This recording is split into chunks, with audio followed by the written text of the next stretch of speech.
TVN99 news కి స్వాగతం. Hyderabad parliament నియోజకవర్గం బీజేపీ అభ్యర్థి మాధవీలతపై మలక్పేట పోలీసులు కేసు నమోదు చేశారు.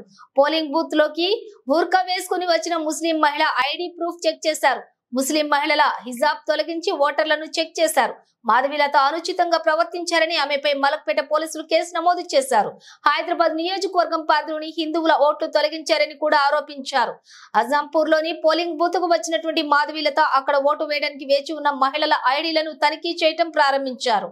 ఐడీని చూసి బురకా ధరించిన శ్రీని తన ముసుగును ఎత్తమని మాధవీలత అడిగిన వీడియో వెలుగు చూసింది.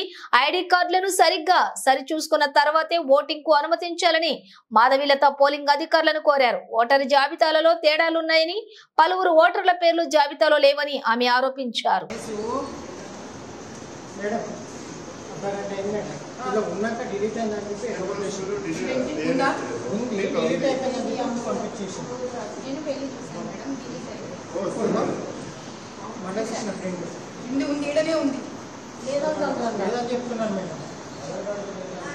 ఇది తీసుకొని ఇంటి ఫైండ్ అవుట్ అవ్వదు. దీని ఫోటో తీసుకోండి, ఇది కనుక్కోవాలి మేడం. చెక్ చేస్తున్నాను మేడం. ఇంతమందికి అడిగితే తీయనని చెప్పి ఒక్క నిమిషం అమ్మా.